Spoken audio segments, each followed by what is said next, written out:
JD and the Duffle Bag podcast, right? Now, a lot of you lot would have been watching this and know that I'm in a different surrounding. I'm not in the usual studio that I would do this in. Yeah. Usually, if I'm not in that studio, I'm in somewhere special and I have a special guest with me. I am here in the newly refurbished Colton Tower Jumeirah right here in Knightsbridge. And I am with an absolute G. Yeah. I want to say world record holder still to this day. Yeah, Facts. Still to this day. Yeah. Businessman, father. Yeah. All of that. Record producer. Yeah. And dancer. Usain Bolt, what, man? Yeah, man, respect, man. What are you saying? How are you, man? I'm good. Can't complain, you know what I mean? Yeah. It's been good. I heard that you was eating some steak earlier. I wanted to firstly say, don't let Shawnee B tell you that you can't have your steak medium, you know. That's what I'm saying. Don't let Shawnee B I tell know you what can't that have was your... about. Right. I was like, come on, Shawnee, don't even worry. You know what I mean? Gotta get that medium steak, man. Yeah, this is it. You know, anytime I ever see someone eating like well done steak, yeah, because I was the same as you in the beginning. Yeah, You just go, all right, cool, like I'm supposed to have the thing. And so when I'm having it well done, yeah, if I'm being honest with you, I didn't enjoy it. I wasn't enjoying it. It's facts. It's true. You're just eating it because that's where it is. But when someone busses you on the medium now, you start thinking, what was I doing a couple of years ago? You know what I mean? It's facts. I'm telling you, it's nice medium steak. It's always the way to go. And I started learning how to grill properly now, so I grill my own steak. So oh, nice. Yeah, I'm on it. Are you a chef? Can you chef it up? No. I'm just starting to learn how to grill and stuff because I have a grill outside. So sometimes at home when I'm with my friends, we chill and we'll grill up some chicken. You know what I mean? Yeah. Jerk some chicken and I start trying some steaks, some kebabs. So I'm trying to learn that, you know what I mean? So what, the kids get bigger. Are you just learning how to cook, like not in this sort of stage in your life now? Because you would have everything kind of... Yeah, but my mom wasn't a good cook. No disrespect. You know what I mean? The mom. But she wasn't really good at cooking. It wasn't her favorite thing to do. She would do everything else good, but she wasn't a fan of cooking. So she would cook, but she didn't actually teach me how to cook. She taught me everything else, to wash, to clean, to iron, everything else. The cooking wasn't her specialty. One of the things that like I used to hate the most, that I later on started to appreciate was that when I was around like 12, 13, on a Thursday, my mum would say, listen, this is your day to learn how to cook something. Yeah. And brother, when I tell you, I hated it. Yeah. I hated every Thursday. I hated it. But then you see, like when I moved out and whatever, I started to realize, you know what, like I can kind of do, especially when I could cook for a gal now. Yeah. Do you understand what I'm saying? Like it feels Impressed. good. Yeah, exactly. Like you want something, I got you, man. I want to shove something up. How long have you been in the UK so far? I know there's quite a few people from over like that side that is here now and been here for quite a while now, isn't it? For me, I'm always just in and out of the UK now. I've never really stayed here for long periods of time. Otherwise than when I was training. I normally, back in the day when I come here for the season, I would train out in Brunel University. Right, that's not far from where I live. So. Exactly. So I train at Brunel. So the longest I've stayed here is like 3 months. Right. But for me, the weather, no. Every day we have to always watch the weather to determine what time to train. Yeah, you know what I mean. Yeah. Like, it's gonna be sunny for 2 hours. Let's go. You know what I mean? Exactly. So it's stuff like that. So, but I know people here that when I come, I hang. You know what I mean? And Bibi Gardner, the football, he just moved back to Manchester for his son. Right. He's in the City Academy. Boo. Oh yeah, no, you know I'm a United supporter as well, so we can't deal with the City thing too much. But yeah, I hear that. We brought him to the game, and we were talking to the Academy guys. I was like, yo, you need to get him to the United Academy. We can't do the City thing. You know what I mean? But he's in Manchester now, so we go back and forth and check him, you know what I mean? Right. Yeah. I was starting to think, because obviously I know a couple of artists have got shows here and whatnot. I was starting to think, because of the quarantine thing, and I don't know if Jamaica's gone back on the red list, I thought like maybe man are saying to themselves, boy, I can't really do the quarantine thing and the curfew and that. You know what, let me just skirt back. Just try to spend a little time. I think a lot of people try to stay. If you can stay longer anywhere else, you will. Yeah. You know what I mean? Because you know what you're going back to. Right. You know what I mean? Because over here now, most people are vaccinated, so it's just a vibe. You know what I mean? You don't have to worry so much about things anymore. And obviously there's like you know, and my parents are Jamaican, innit? But there's loads of Jamaicans here. Yeah, facts. And there's more. It just feels like, I don't know, for you coming here, like even more so now, it's like a lot of the man names here, a lot of, you know, even you got like Leon Bailey in particular who's come now here from being at Germany, and there's even more. There's like an extra sense of a vibe from that sense. So it's like, I don't know if you feel almost like a second home when you come here because there's so much. Yeah, for sure. It's somewhere where I feel comfortable. As you said, there's a lot of Jamaicans here, so I meet them everywhere. Clubs, just on the road. If I need a cut, I get a fresh cut. You know what I mean? So it's easy to be here. You know what I mean? And I enjoy it, and it's always a vibe being here because I've gotten so many friends now, and I know a lot of people here now. So it's good. I just want to go back into football real quickly. Yeah. I'm really happy to see Leon here, you know. Yeah. Like I was aware of him from when he was in Germany, and I remember saying to myself, do you know what, he's going to come to the Prem. Yeah. I just know he's going to come to the Prem. Then when he got the move to Aston Villa, I said, you know what, this is what's going to happen. This is my prediction. He's going to mash it up there so much, that at one point he's going to end up then moving again now to maybe a United or you know what I mean?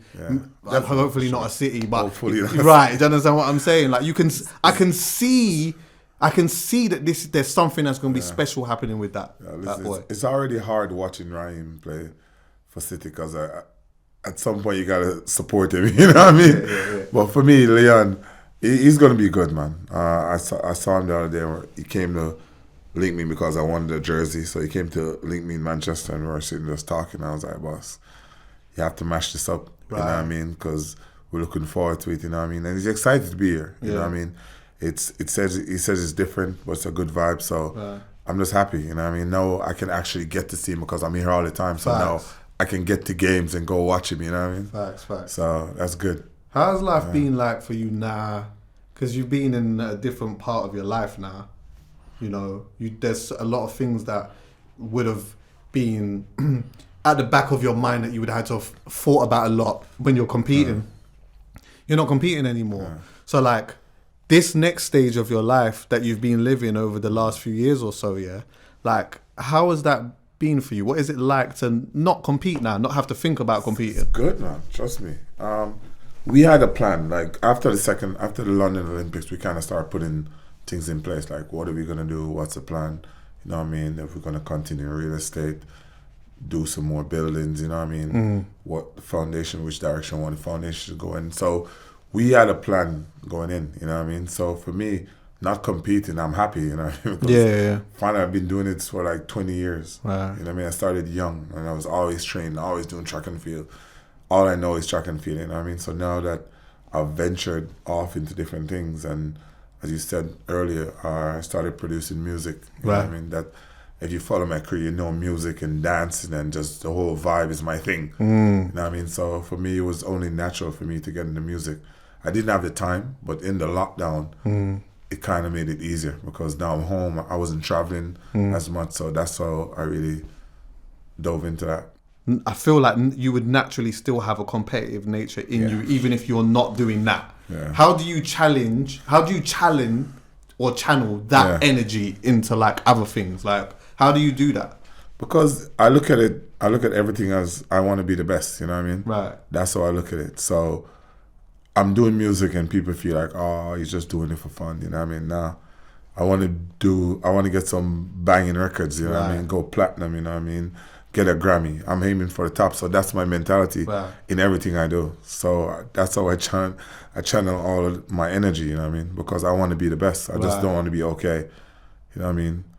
If I'm gonna do this, I'm gonna do this at my best ability. So that's how it started, you know what I mean? I'm a sore loser as well, you know, because I still have that, and I think that I still find it. I don't like losing at nothing. Even when I lose externally in like with grace, because man will think, but in my heart and soul, whether it be anything, it could be dominoes, it could be playing football, it could be a game, whatever. It could even be something that I never play.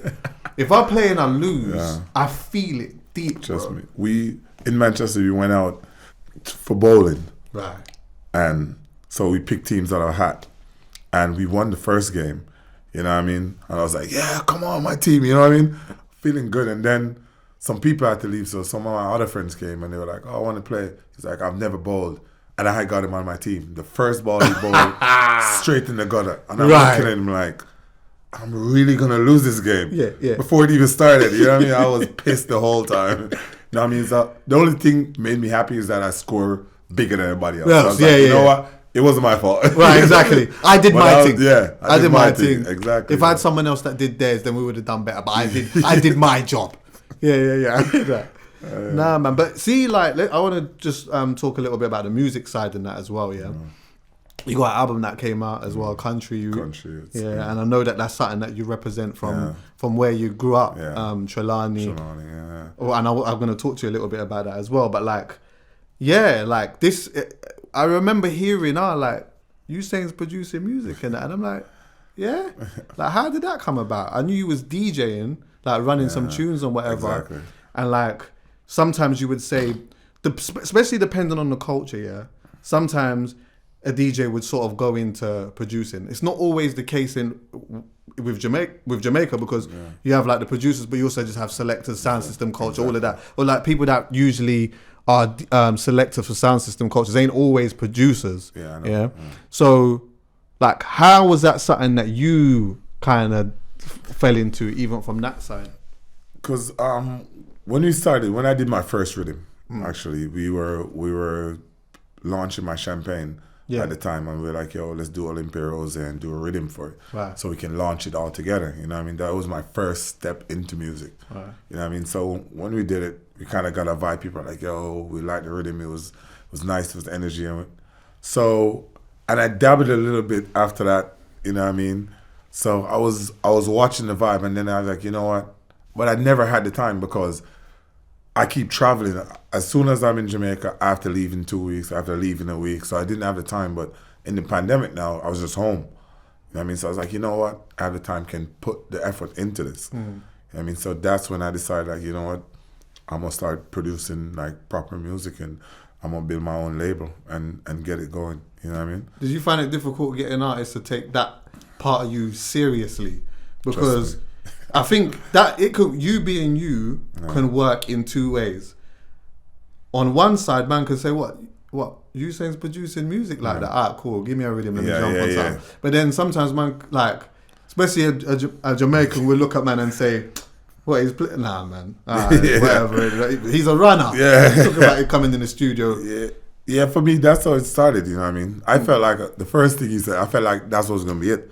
I was going to call you up and go, yo, listen, I have a rhythm. Here it is. I need to give me a song, you know what I mean? But Jamaican artists are hard to work with, man. I don't know if it's everywhere around the world because I haven't really reached out to anybody yet. You know what I mean? But some of them are hard to work with. Like, some people are like, easy. Like, I call Charlie Blacks and go, yo. Quick. He goes, cool. Because we're from the same place. I link Ding and say, yo, Ding. Quick. You know what I mean? Certain people you hit up, it's easy. You know what I mean? And then other people you call, you send them a rhythm, you don't get them. It's a long thing. And you call him, they're like, yeah, next week, all right, tomorrow. All right. Same. I was like, bro, I'm not going to do this. You know what I mean? And I was like, you know what? If you don't respect me, cool. And that's how we decided, like, you know what? A lot of people don't take us seriously, this music business. So I was like, yo, NJ wanted to do music. I was like, all right, you know what? Let's do an album together and not do collabs, but like put a good body of music together. Right. You know what I mean? And put it out there so people can hear and listen and say, all right, you know what? These guys are serious. Right. You know what I mean? They're really serious because the quality that they put out, it wasn't just throwing something together. You know what I mean? They really did different things because we try to put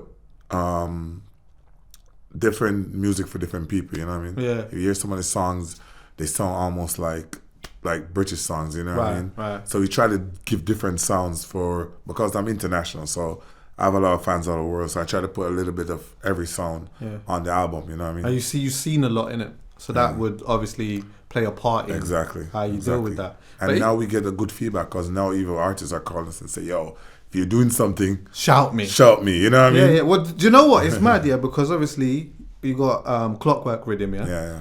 And like, even on that, you got Vibes Cartel on that, by the way, let me just do this for some people who may not know, You see, when we're talking about a rhythm, basically, there will be like an instrumental to a song, yeah? And then there will be various different artists that have different songs on that, yeah? So basically what we're saying is that you produce a rhythm, and then there's like 7 different songs, whatever. Sometimes they go to like 15 or whatever. Yeah. But you got Vibes Cartel on that, yeah? And you got like Christopher Martin on there and all of that, yeah? So I'm like, right, like, even early on, you are actually now starting to get man really paying attention. And I think, would you agree that like even having someone like a Vibes Cartel on your rhythm then makes man say, hold on 1 second, let me see what he's really on? Because for you to be able to make that connect. Yeah. Anybody knows me is Noah Gaza, I say Vibes Cartel, he's my artist, you know what I mean? So it's been my artist over the years. So when we call these people and go, yo, we're doing this, they're like, yo, no problem, you know what I mean? We're gonna get it done. So for me, it was easy. So people know that I'm that type of person, but we want the proper respect of people like, yo, it might be because of who he is. And we're like, all right, you know what? Let's not do collabs with people that no one knows, you know what I mean? Let's do our own music and just to show the level. And that's how we decided to do the album by ourselves, you know what I mean? Yeah. That rhythm there, though, I don't want to make it political, but Agent Sasco should have been on that rhythm. I don't know if you reached out to him, but that's a rhythm that's super like suited to him. But you know what, And next thing was that even then finding out that you're a producer, I'm a dancehall head. I love dancehall music, I'm conflicted at the moment still, even with conversations I'm having with friends and whatnot about like the sound of how it's changing and all of these things. But staying with Clockwork Rhythm, what I was impressed with more so was finding out that you're producing and having a very traditional sounding style, And I'm like, okay, cool. For me, not that you know me or anything like that, but instantly I'm like, oh, you get respect from me because I'm thinking you're jumping straight in and you're going to do this next man thing or whatever. But naturally... I grew up on hardcore dancehall though. So that was like, it's hard to see the change, you know what I mean? And I think that's why dancehall is losing its respect. No disrespect to all the other artists. They're doing their thing. You're making money. Cool. But the respect that dancehall had, that everybody wanted a piece of, is different now.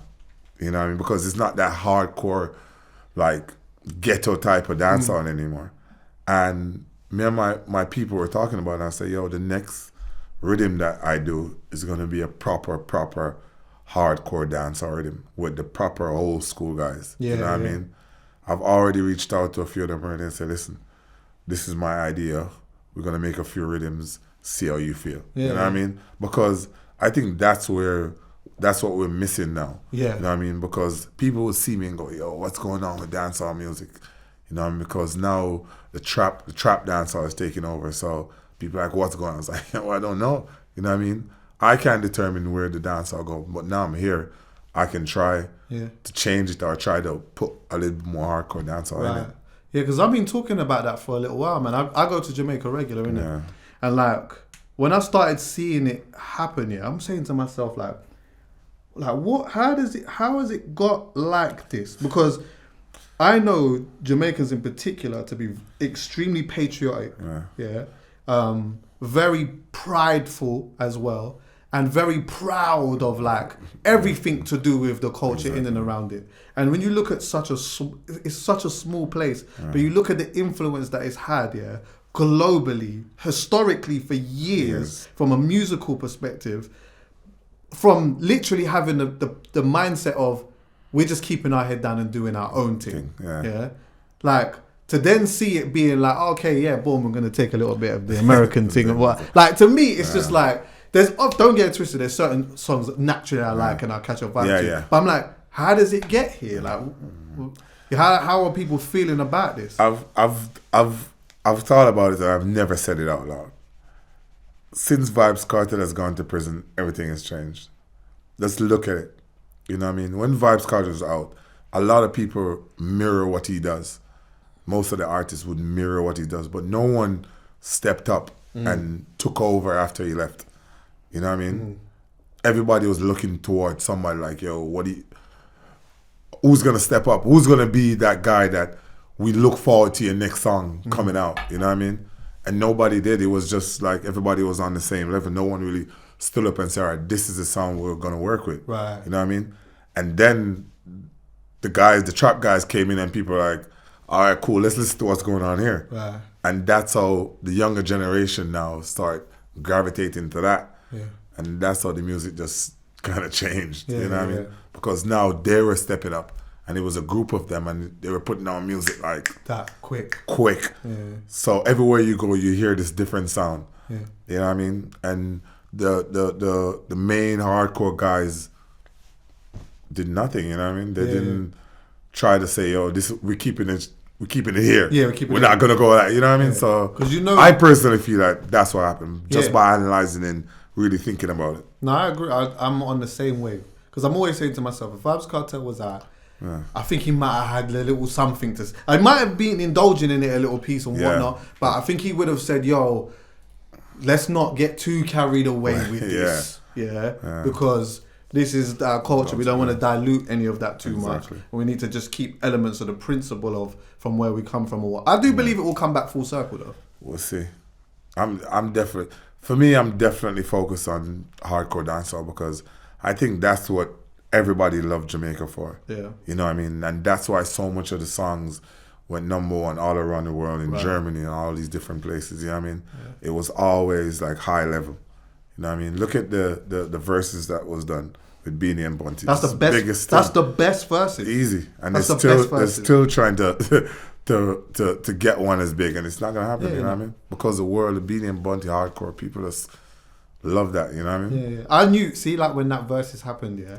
Because I'm watching, I watch so much different. There's certain personalities I like to watch that talk about certain things and whatnot, and I'm like, you lot are gonna get a lesson today, yeah, because you're not really respecting this at the moment. Yeah, exactly. Like you're forgetting. I feel like you're forgetting a bit. Yeah. So when that verses happened with Beanie and Bounty, yeah, it was such a special moment for so many different reasons. But it was so sick for people around the world to be able to see this is. That's the culture, and that's one of the reasons why I like grime so much. You know, one of the reasons why I loved grime, growing up was that the elements of running it instrumental and a man just, you know what I mean, doing his thing and just pull up the tune and all of that type of. I grew up on that, so when I'm seeing that, I'm like, So when they're doing that on verses, I'm like, you're gonna see and culture, see what's happening. Yeah, it's different. Dancing, yeah. I know you're a proper dancer and that as well. Man, love to dance when you go out and whatnot. That I would say that's one thing that I still love about what is happening in Jamaica even more so is that dancing has always been a part of culture from a long time, yeah. But over the last few years going out, one dance in particular, I went to a Stone Love dance in Kingston, and I've noticed that there was 2 crews of dance groups that have literally, they all know each other, they'll come out and whatnot, and they're running some tunes and everyone's just doing the synchronized dancing or whatever, and it's so I love seeing that, man. How must that feel for you when you see people embracing that? It's always good. I dance with the ravers guy because I know Ding Dong very well, so for this, as you said, it's a culture, you know what I mean? I grew up on this and it's something that I enjoy, and for me Ding kept it going because for a while it kind of started slowing down, but he kind of picked it back up and again. Really pushed it. You know what I mean? And that's what Jamaican is known for. Facts. You know what I mean? The just the dance and everything. And I've always said to people even now, and it's crazy to see dancehall going down, and then Afrobeats is taking on, because they have adopted the culture and made it a part of them. Because we're all Africans, so we know dancing. So they've figured out that, you know what? Sing a song, put a dance to it, it works. Right. You know what I mean? And they've been doing that. Wow. These Afrobeat guys, they just keep pouring it out, you know what I mean? And it's working, you know what I mean? And that's why Afrobeat is kind of taking over and getting bigger than dancehall. It's crazy. Definitely. In Africa, it's to love dancehall. When Busy Signal or any one of these guys, they treat them like gods down there. Have you seen what it's like when Popcorn goes Ghana? I saw. Mad. I saw. He's like a king out there. Exactly. It's mad. So it's mad. It's crazy. The one thing I think that they should do though, I reckon they should I think that Afrobeats guys should adopt element of the dub plate culture. I think WizKid should be doing some dub plates. I never thought about that. I think Burna Boy should be doing dub plates. I think King Promise, all of them, Thames Could you imagine a Thames dub plate? Like, mad. I'm surprised that they haven't added an element of that to them. Yeah. I don't know, but yo, that would be big though. That would be something different. That would be crazy. Could you imagine a dub plate of Essence? I was never thinking about that. Yeah, man. Never looked at it. I want to do a little bit of reflecting here now, yeah. You was talking about like dancing being obviously culture, music and all of that, yeah. I've always said to people that like historically Jamaicans have never really had much, but they've had a lot. Do you know what I mean? And like they've always been rich in natural resources and vibe and music and all of these type of things, yeah. See with you, yeah, you grew up in a place called Trelawney, yeah. Go tell me what it was like for you as a kid in that area. You open the door and you look forward. What did you see when you was a kid? Trees. It's like where I lived, I had like in front of me it was like bananas. It was almost like a coffee walk where there was a lot of coffee, but there were a lot of trees planted in between. So you have banana trees, you have pear trees, you have coconut trees. Yam? Not in front of me, right. But like a little up the road, there's yams. You know, a cane field was right beside my house. You know what I mean? And beside that, there was a cow pen on that side. You know what I mean? So there was all different types of things. Just walking out my house and seeing, every day. So when you like, what do you envision growing up as a kid then? Because when that's your reality around that every day, whatever. I guess you just know what's just in your community. Do you know what I mean? Yeah. I think like one thing that I talk about a lot is like, see, like with a lot of young bucks growing up, wherever you are in the world, you can be on your phone and you can see what everyone else is doing everywhere else. Exactly. Whatnot. When I was growing up, all I knew is what was in my there. community. Facts. Do you get what I'm saying? Yeah. So for you, it was the same. For me, I got exposed to the world because I was quick. So I started traveling when I was like 13, 14. That's when I started traveling. So I started seeing the world differently at a young age. But when I was really young, like probably like 8, 9, 10, all I knew was as you said, what I see. We didn't have phones. We had 2 stations, you know what I mean, that didn't show much, you know what I mean? Show the regular cartoons or one movie here and there, you know what I mean? All I knew was sports, you know what I mean? Football or cricket. That was the main thing. You know what I mean? Track and field was okay, but it was football and cricket back in the days. And all of us, we played that in the road constantly. Yeah. You know what I mean? As soon as you get home from school, you change off back outside. You know what I mean? As kids, we're always outside. Right. Like 24/7, you know what I mean? Your parents is like, yo, get in the house. Come inside. You know what I mean? Yeah. But now parents are like, go outside. You know what I mean? Stay outside and don't come back. Exactly. So it was different. But when I started traveling, that's when I started seeing the world differently. Right. And I started seeing and understanding that it's bigger than what I thought it was. Right. Yeah. And for you as well then, yeah, was it literally split between, in terms of goals and things that you wanted to do in your life, was it track? Was it cricket? Was it being a selector? Football? Were those like the 4 things that were more so in your mind of like things that you were thinking about doing when you was them ages? Cricket. Cricket was my thing. Yeah. Because my dad is a massive cricket fan. So I grew up watching cricket. You know what I mean? So we have 2 TV in the house. My dad has one in his room. We have one in our room. You can't touch daddy's one. You know what I mean? But cricket, like when they're playing England, cricket starts at 2 a.m. Right. You know what I mean? So you can't watch cricket in his room because he's going to wake my mom. So he comes in our room. Okay. You know what I mean? So, because we can't say shit. Yeah. So he comes in our room and watches. So I would wake up sometimes and I'll always watch. So since I was 5, 6, I was always watching cricket. So cricket's something that I grew up on and loved. You know what I mean? I just happened to just find out I was fast. You know what I mean? Right. So even when I got to high school and they were like, you'll have to run that, I'm like, I tried to play cricket for a year. You know what I mean? I wanted to play cricket, you know what I mean? Until Did you support Pakistan, by the way? Yeah. That's true. When I was younger, because I don't know why. I just loved Pakistan. And I didn't, as a young kid, you didn't understand that, you have to support the people that come from your country, you know what I mean? But I didn't care. But when I grew up, I was like, oh, I get it now. Yeah. When I was young, I was like, no. I want to support Pakistan. This is the team I want to support. So, yeah. And then you was identified as a runner, innit? Yeah. It was something you wasn't really focused on too much. But when did, do you remember the day when you thought, I'm going to maybe start taking this a bit more seriously? You'd be surprised. Was that late, honestly? It was late. Yeah, it was late. Like, I was good. I was so good as a junior. For me, it was just me running. You know what I mean? It was never work. I knew I was good. I knew I was fast. I always beat everybody without training even, like, as hard as they would. So for me, it was just doing this because I was quick. You know what I mean? So when I actually got my first contract and then started in it, and then I started going overseas and the guy started beating me, I was like, oh, I need to focus, you know what I mean?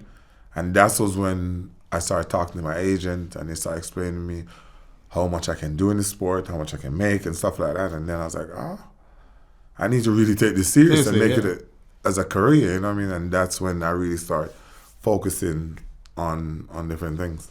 Obviously, you ended up just winning so much things, and just smashing it to bits, But you see the first period, when you was smashing it and like your name started ringing bells around the world and that, As a big man now, going back to that moment, how did you deal with fame and like people knowing you like that? It was strange at first. My coach kind of gave me a warning. I remember before I went to Beijing, after I broke the world record, and he goes, listen, when you go to Beijing and you win all this, your life's going to change. And I go, what do you mean? He's like, yo, you can't go anywhere. There's going to be people on you all the time. And he didn't go into depth, but he kind of gave me a preps into what's about to happen. Right. But you could never be prepared. I was going to say You know what I mean? Because being in the village in Beijing, I was like, cool, we're just hanging out, you know what I mean? Before everything, I would walk to the cafeteria. We have lunch with my friends. I might take 1-2 pictures, you know what I mean? It was cool. After the 100 meters, I couldn't go. Right. Like, I get in the cafeteria and these were athletes, you know what I mean? This was like strangers. This was athletes. Your peers. Exactly. Just, you know, can I get a picture? Let's take a picture. And I had to stop, you know what I mean? So when I actually went home and I saw how it was like mind-blowing type of vibe, you know what I mean? Even in England, do you know how much pride like it gave us as like Jamaicans here that were like, rah, this Don went mad. And it was like, it gave us something to shout about again. But naturally though, being young and having all of that, like, surely there's a moment where some of it, you can lose focus a bit. Because it's like, this is nice. Right, I made a little change. It's not the big racks yet. But you've made some P's, everything's good. You're famous now, a lot of attention and all of those type of things. Like, did you lose a little bit of focus within all of that? Nah. All right. So we were talking about this the other day, me and my friends, and because of young athletes, I know who they are now. With me, if I used to drink out of a glass, right? You know what I mean? And I could have 1 glass. And then I run and I win, I can have 5 glasses. That's what I want. You know what I mean? That's how I look at life. I don't want to lose these 5 glasses anymore. I want to always be able to drink 5 glasses if I want. Right. You get what I'm saying? So it was with these young kids, they get 5 glasses, they go, oh, and they totally forget what got them there. Right. You know what I mean? That's not me. You know what I mean? I'm always going to be like, yo, I need to make sure I can always afford it. So I put that work in. Yes. You know what I mean? So it was never like, oh, I won, I'm just going to chill and do whatever. I'm going to spend some money. Nah. It was like, yo, what are we doing next year? You know what I mean? Because if I do this year and I'm getting this, how can I get more? You know what I mean? That's how my mindset was. Because I wasn't poor, but I wasn't rich. You know what I mean? I didn't get everything I wanted. My dad would make sure if I needed something for school or something to help me out, he would make sure. But if it wasn't something I needed, I couldn't get it. Yeah, if it wasn't if it wasn't necessary. Yeah, exactly.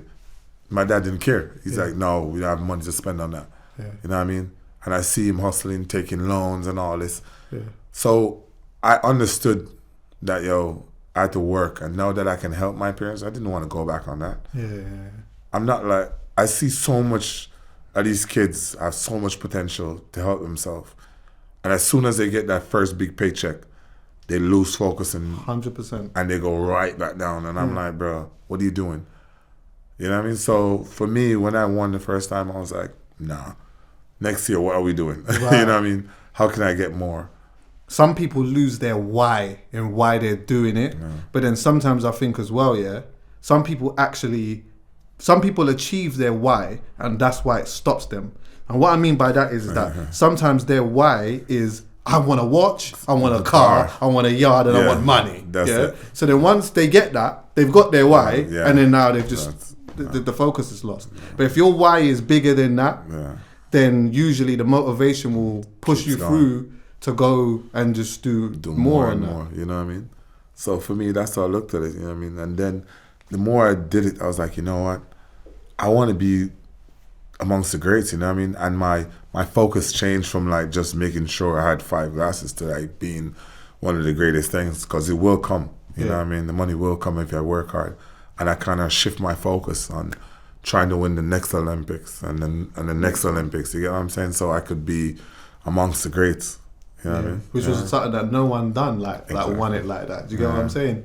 I heard you say one time that like you never ran for the world record. That wasn't a thing that you did. How can that not be a thing? Like how could it not be a thing? Because world records go, bro. They tell you all the time records are made to be broken. And that's just facts. You know what I mean? So yeah, I'm gonna run fast, but probably in 15 years somebody's gonna run faster. You know what I mean? You never know how long it's gonna last. Sometimes it might last for a long time. Sometimes it might be short. But when I've won 3 Olympics back to back to back, that's something that if somebody wants to beat that, they have to be well focused. You know what I mean? If you want to beat that, you have to be on another level of work, because I set the bar high. Before me, no one has never even doubled. I think Carl Lewis came, he only won the 100 meters twice. Yeah. He didn't get the 200 meters. No. And I did that. And people are like, oh my God, this is crazy. I'm like, nah. If I win the next one now, it's crazy. So that's how I look at things. I'm getting gold medals because that's gonna stand. Facts. You know what I mean? People are gonna, when they're naming world records holders, they're gonna be like, oh, this guy, that guy, this guy, that guy. There's a list. Yeah, that's true. You know what I mean? Yeah. But if you look in the history book and go, how much persons ever won the Olympics back to back 3 times? Just me. You know what I'm saying? Yeah. So that's how I look at it. Yes, I'm on the list of the fastest man in the world. Cool, that's a nice list to be on because I've done it. Yeah. But I have a list that I'm the only person on it. Right. So it's not even really a list, it's just my name. It's just your name, yeah. It's not a list, it's just one name. Yeah, that's not. Exactly. So that's how I look. That's how I look at it. So that's how I separate myself when it's like I don't run for time. Time is whatever. I've already got the world record. I don't need to break it again to prove nothing. Facts. You know what I mean? Did you ever feel the rivalry, like a rivalry? I know that there's like, the Justin Gatlin thing was a thing at a time. I think like a lot of us put that together. I don't know if it was something that was in your mind, but again, this is like in reflection mode now, yeah? Right.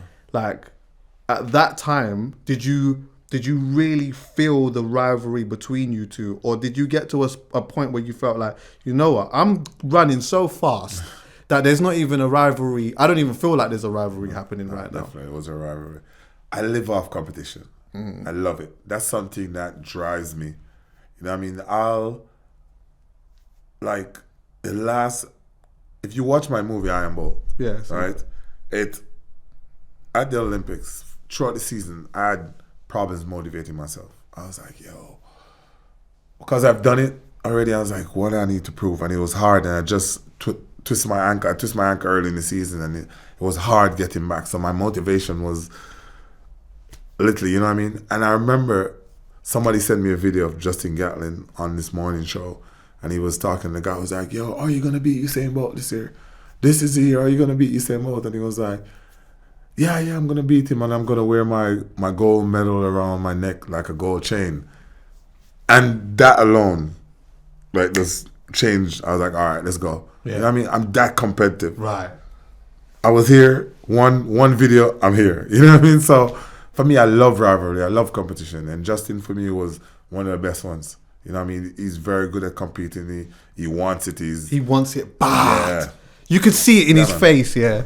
Regardless of whatever you say about this Don, yeah. Yeah. He wants it bad. He was always determined. Yeah. And I have to respect him for that. And it's the weirdest thing. So me and him all season we would talk shit. He'll see me, he'll stare me down. But and as soon as the championship ends, he's a different person. He's like, yo, what's going on? I'm like, bro, don't talk to me like we're cool. You know what I mean? Yeah. But after a couple of years, I kind of figured out that's just how he deals with his competition. He doesn't want to be my friend until the competition's done. Yeah. That's the way he looks at you. Yeah. You know what I mean? He stares you down. He has that old school runner type of vibe. He stares you down. You know what I mean? Try to intimidate. But I always find it so funny. Yeah, he's tapping into something, isn't it? Do you know, like, did you ever watch the Michael Jordan doc that he did, yeah? There was one thing that came up in that I thought was the most interesting thing, yeah, which I think was something that you almost spoke on, which is, I think, what separates some people, yeah, was that there was a part in it where Michael Jordan was talking about apparently a guy saying something. And then he was like, cool. Now, to him, he didn't, like, whether this guy said it or not, it didn't matter. For him, he needed that. He didn't say it. He didn't even say it. He said some stuff and he just made up some stuff. He just made it up. Yo, you said, are you going to beat me? Yeah. All right, cool. Right. Yeah. And the guy was like, I didn't say that. Yeah, exactly. And you put the guy through hell. Yeah. He said, yo, you think you're better than me, brother? Exactly. No. And the guy didn't even say it. Just to build him up, you know what I mean? Yeah. Because it's competition, you know what I mean? Yeah. That helps. So it's just all your mindset. And I live, as I say, I live for competition. Like, I love competing. I like to know that, I have to be on my game because you're ready. Yeah. So I have to be better than you. Right. You know what I mean? Because in 2008 when I won, I think then it was Tyson Gay. And Tyson Gay was injured that season. Yeah. And people were like, yo, the only reason he won was because Tyson Gay wasn't there, blah, blah, blah. I was like, all right, cool, bet, let's go. Next year I beat him. I was like, what are you going to say now? He's fit, he ran his fastest time, I still beat him. You know what I mean? So that's how I work also, man. And I guess it's just the mind of champions. You know what I mean? Definitely. Running faster, this is something I think about a lot. Because I'm like, over a period of time, like, say like 100 years ago, man was not running this fast, didn't it? Yeah. And going 100 years forward, people are going to be running. I don't even know how this thing stops. Yeah. But like, so I've been thinking a lot about that, talking about it, like, even just having like these funny conversations about Raj. Could you imagine how quick people be running in 200 years or whatever? Yeah. But I came across an article where they were talking about these shoes, spikes, the super spike technology shoes, which is good. They got the spikes and that in them, extra spikes, and it's got like there's like talk that it can give you like an extra 4% in your running ability and stuff like that. Yeah, they look cold. I'm not gonna lie, but like, what is your take on that? For me, it's crazy to know that they're adjusting the spikes. You know what I mean? But looking back at it over the years, they've adjusted the spikes. You know what I mean? But it comes back to the same thing that I said. This is why I don't place too much on world records. Right. Because now they're gonna go, oh, we have a spikes that can give you, as you said, 4 or 5% more. So they're getting help from the spikes to run faster. You know what I mean? So for me, I always just say the rules are the rules. It is what it is. If it's legal, you know what I mean? If it's legal, it's legal. What am I gonna do? You know what I mean? It's a part of the sports. If the sports body says, "Yo, we're good with these spikes." Right. Do you not like? I'm not gonna. Do you not think though, like, regardless of whether it's legal or not, do you not think that like an element of the integrity of running is in question? Yeah, for sure. For sure. If you're gonna make a shoe to make somebody go faster, then it's like, you know what I mean? If you gotta adjust it so much to make them go forward, you know what I mean? It's just not like back in the days with us. It's just trying to make it lighter, a little bit more aerodynamic. You know what I mean? Like little stuff. Yeah. You have to actually put different stuff on it to say, yo. Then when you run fast, people are gonna go, all right, what spikes were you wearing? Right. You know what I mean? Yeah, right. Yeah. What does that matter? It doesn't matter. You get what I'm saying? Yeah. Can you take that spikes off and do it again? Yeah, right. So it does mess with integrity a little bit, I personally feel.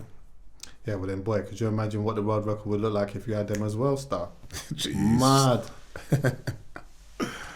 Would have been crazy. Do you know what the fact of the matter is? That you're still the world record holder right now, innit? Yeah. And that there's some's coming a tiny bit close, but not really. You understand what I'm saying? So even with these spikes now, I don't see that person yet. I really don't. Like I've seen athletes and their running times and whatever, but I haven't seen that person that go, all right, that guy in a couple of years he's gonna do it. You know what I mean? Because it not just takes that, it takes a good coach. Facts. You know what I mean? So if a lot of these guys, if you don't have a good coach that can see things and change small things, then it's not gonna work. You know what I mean? No matter how you feel that you'll run fast, you won't. Because with me, I had to change so many little things in my technique to actually run fast. That is crazy. When my coach tells me some stuff, I go, what? And he goes, no, we need to change that. And then they changed it and I run faster. I'm like, all right, boss. Yeah. You know what I mean? I never, like, over years, I stopped questioning him. Right. You know what I mean? If he says do it, all right, cool. We need to change this. All right, cool. We need to do it. All right, cool. I don't even argue with him anymore because I figured out he knows exactly what he's doing. Right. You trust him. Fully. When you have someone that you can trust like that and they give you these little tips and tricks and these codes and they come through. Yeah. You don't need to question it anymore. I thought it was real interesting. I heard in a conversation we was talking about your coach saying that, well, you getting the vibe from your coach that he was so on you on the 100, but the 200, just go do your thing, man. Yeah, it's I swear, like in the 100, every time, he's always there. If you watch any videos that you can see me in the 1 with him, on the 100 meters, he's always there watching me like, starts, blah, blah, blah. And when the 200 comes around, he goes, yeah. And he sits in the stands and tells me what to do. I'm like, what is this? You know what I mean? And the first couple of years, I was asking like, but after that, I was like, whatever. You know what I mean? Yeah. I figure, I know, but it's a confident because he knows I'm going to win. Right. So he never really worries. He knows if I get the 100 out of the way, because that's where I will make my mistakes. But if I get that out of the way, then the 200, he knows. And that's how I feel in my mind. If I win the 100 meters, I know I'm definitely winning the 200 meters. Right. So it was never a worry. You kind of knew it as well, like once it got to the 4th Olympics, that it was like, it was time now for you, and to just ease up a piece now. You got that you got that vibe within yourself, innit? Yeah. For me, after, when it start getting hard for you to motivate yourself, it's time to go. Yeah. Because my sponsors, a lot of my sponsors were like, no, you should stay longer. We pay you more money. I'm like, yeah, it's good to have money, but I don't want to mess with my reputation, you know what I mean? I've seen so much athletes retire and come back and then just damage their reputation. So for me, it's always just rough to see that, and it bothers me. So I would never retire and come back. I tried though. I did try. But I asked my coach first. I was like, Coach, how do you feel? Like, he said, no, forget that. Yeah, it's not gonna. But he told me from the start, he's like, when you retire, that's it. That's it. Yeah. No matter what you say, no matter what's going on, I'm not gonna coach you. Yeah. So then you started building your brand outside of being a runner. Yeah, and obviously you're a father now and all of these things. Your life has drastically changed. It's so different to the way that it was like maybe 10 years ago. And that, like, how's that been for you? Has that been difficult for you as well? Like, even, you was talking about the music side, and at first people not necessarily taking you serious on that front. Is it almost the same as well when you're trying to build, other things outside of that? Like, people they just tie you to just being a runner. I think business-wise is a little bit different. You know what I mean? I have my people who advise me like, yo, let's do this. Let's go into this. You know what I mean? Let's invest in this company. Let's invest in that company. You know what I mean? So I have people who, I think business-wise, I don't have that issue. You know what I mean? I really get support from certain people. And so it's always good. So I don't have an issue. Being a father is great, though. You got twins, isn't it? I got twin boys, yeah. Mad. It's a blessing having a kid anyway, isn't it? But you got a girl, is it a girl and two boys? Yeah. Girl and 2 boys. Wow. Like, I remember when the doctor called and told us I was having twins. I was like, oh God, because my daughter is like a year older than my sons. You know what I mean? They're close. You must have some stress. Like waking up with just all the kids in my room. That can't be a stress. Trust me, bro. It is. Crying kids and my daughter just running around. Yeah. It's a lot. You know what I mean? Yeah. And my girlfriend, as soon as she gets up, she goes straight in their room, bring everybody in the room. I'm like, oh, can we wait until like 10? Yeah, let me just get an extra half an hour quick. So she's like, but for me, it's good because now we got help. With our daughter, it was just us. Yeah. But with the two, I was like, nah, we're not going to do this. Yeah. So I got help and stuff. Yeah, man, that's key, man. So that's the most, but it's good, you know what I mean? They're still young and just enjoying. My daughter doesn't care about anything. Right. She does her own thing. You call her, and you call her, Olympia. Yeah. And she wouldn't even look. Is it? Yeah, she's just there. She's focused on her thing. Yeah. And she comes in the room, she just busts in because she's tall already, you know, and she just busts in and just grab the remote and gives it to you. Man. Like, yo, turn that on, let's watch some Cocomelon, you know? That's how she works, you know what I mean? I'm like, yo, you're a bully. You know what I mean? It's good though. Nah, man, do you know what I like about watching you though, is that like, you just seem like you're just at a point of where you're just like, just living and just trying things because it's something that you want to do as opposed to having to do. Do you know what I mean? And there's a difference there, isn't it? It's a different chapter in my life, you know what I mean? Yeah. If you want to do something, you should do it. That's how I look at life. Don't let people tell you, oh, no, you shouldn't do that. Right. If it's something that you wanted, like, you know what, I feel like I could be good at this, or I feel like this could be it. Yeah. Do it. You never know. You know what I mean? So that's how I look at my thing. Yeah. Like producing. I was like, I love music. I love to DJ. I love everything about it. I'm going to do this. Right. You know what I mean? I don't know where it's going to turn out. Of course. But I'm going to put my effort and my all into it and my time. You know what I mean? Before we wrap up, because I do want to go back to the music thing quickly as well, yeah. See, with the DJing thing, did you cut dubs? Yeah. How many? You got enough dubs? Probably like 25. Maybe. Serious? Yeah, I have a couple of dubs. You didn't hear them? So what? The one that I played on Shawnee B. No, I had a couple. Oh, is it? Yeah, he played a couple of them at the start of the show.